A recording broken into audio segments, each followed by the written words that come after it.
ఆంధ్రప్రదేశ్ రాష్ట్ర ముఖ్యమంత్రి వైఎస్ జగన్మోహన్ రెడ్డి తల్లి వైఎస్ విజయమ్మ సంచలన నిర్ణయం తీసుకున్నారు.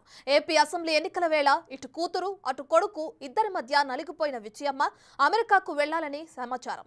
అసెంబ్లీ ఎన్నికల వేళ ఆమె అమెరికాకు వెళ్లడంపై రాజకీయ వర్గాల్లో తీవ్ర చర్చ జరుగుతోంది. ప్రస్తుతం కుమారుడు వైఎస్ జగన్, కుమార్తె షర్మిలలు ప్రత్యర్థులుగా మారిపోవడంతో ఎవరికి మద్దతు ఇవ్వాలో ఎటు ఉండాలో తేల్చుకోలేక విదేశాలకు వెళ్లిపోయినట్లు తెలుస్తోంది. ఎన్నికలు ముగిసిన తర్వాతే ఆమె తిరిగి వస్తారనే ప్రచారం సాగుతుంది.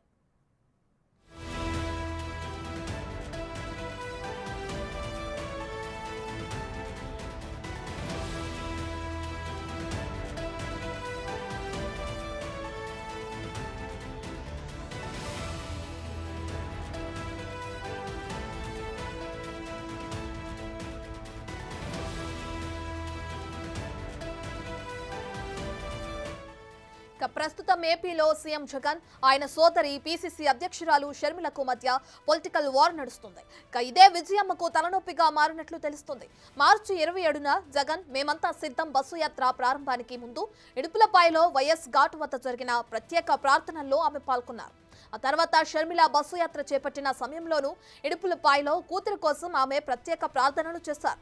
అయితే ఇద్దరి కార్యక్రమాలకు హాజరైన ప్రచారం విషయానికి వచ్చేసరికి ఆమె వెనక్కి తగ్గారు. ఇద్దరింట్లో ఎవరి తరపున ప్రచారం చేసినా అది తన బిడ్డలకే నష్టం కలుగుతుందని భావించి ఈ నిర్ణయం తీసుకున్నట్లు తెలుస్తోంది.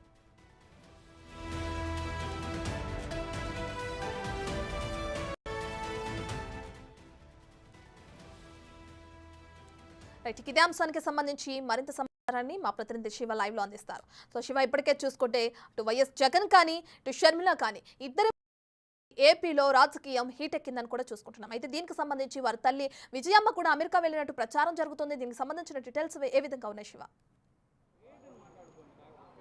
మొత్తం మీద చూసుకుంటే అన్నా చెల్లెల సమర శంఖంలో తల్లి అటు ఇటు కాకుండా ఇబ్బందులు పడుతున్న పరిస్థితి ప్రస్తుతం ఆంధ్రప్రదేశ్ రాజకీయాల్లో కనపడింది. 2019 ఎన్నికల్లో నా బిడ్డని ఆశీర్వదించండి అని చెప్పి విజయమ్మ, అలాగే తన అన్నను ఆశీర్వదించండి అని చెప్పి షర్మిల జగన్ గెలుపు కోసం రాష్ట్ర వ్యాప్తంగా ఊరు వాడ పాదయాత్ర, బస్సు యాత్ర, బై బై బాబు అంటూ కూడా ప్రతి అంశాన్ని రాజకీయంగా సద్వినియోగం చేశారు. ముఖ్యమంత్రిగా జగన్మోహన్ రెడ్డి బాధ్యతలు స్వీకరించారు. ఆ తర్వాత అనేక అంశాలకు సంబంధించి కూడా కుటుంబంలో చెలరేగిన వివాదాలు, విభేదాల కాలంగా కూడా ముగ్గురు మూడు దిక్కులైన పరిస్థితి కనిపించింది. ఈ నేపథ్యంలో ఆ తర్వాత షర్మిల తెలంగాణ కాంగ్రెస్ పార్టీ పెట్టింది. రాజశేఖర రెడ్డి ఆశయాల కోసం తెలంగాణలో కాంగ్రెస్ పార్టీని వైఎస్ఆర్ షర్మిలకు సంబంధించి తెలంగాణ కాంగ్రెస్ పేరుతో కూడా పార్టీ పెట్టారు. సో ఆమెను ఆశీర్వదించాలని చెప్పి విజయమ్మ అక్కడ కూడా ప్రచారం చేశారు. ఆ తర్వాత తల్లి మాత్రం చెరొక రాష్ట్రాన్ని ఒప్పజెప్పారు. షర్మిలకి తెలంగాణ, అలాగే కుమారుడికి ఆంధ్రప్రదేశ్ ఒప్పజెప్పిన పరిస్థితి కనిపిస్తూ ఉంది. రెండు రాష్ట్రాల్లో కూడా తన కుమారుడు కుమార్తె పరిపాలించాలని చెప్పి ఆమె ఆశపడ్డ మాత్రం ఖచ్చితంగా అడియాసగా మిగిలిపోయింది. ఇక ఆంధ్రప్రదేశ్లో సాధించిన ఫలితాలు మాత్రం తెలంగాణలో ఏమాత్రం కూడా రుచించలేదు. తెలంగాణలో అనుకున్న స్థాయిలో ఫలితాలు రాకపోవడంతో షర్మిల కాంగ్రెస్ పార్టీకి మద్దతు పెరుగుతూ కాంగ్రెస్ పార్టీకి సంబంధించి ఎన్నికల్లో మద్దతుగా నిలిచి కాంగ్రెస్ పార్టీ గెలుపులో కొంతమేరకు కృషి చేసిన పరిస్థితి కనిపించింది. ఆ తర్వాత షర్మిలకి కాంగ్రెస్ పెద్దలు ఇచ్చిన బాధ్యతల మూలంగా కూడా ఆంధ్రప్రదేశ్ రాజకీయాల్లో షర్మిల కీలకమైన షర్మిల ఆంధ్రప్రదేశ్ పీసీసీ అధ్యక్షురాలుగా బాధ్యతలు స్వీకరించిన దగ్గర నుంచి కూడా తన అన్నపై ఎక్కుపెట్టి అనుక్షణ విమర్శల వర్షాన్ని గుప్పించారు. దాంతోపాటుగా ఏదైతే వారి కుటుంబాల్లో ప్రధానమైన విభేదానికి కారణం ఉందో వివేకానంద రెడ్డి హత్యకి సంబంధించి కూడా ప్రధానంగా షర్మిల తన ఏజెండాగానే పెట్టుకున్న పరిస్థితి కనిపిస్తూ ఉంది.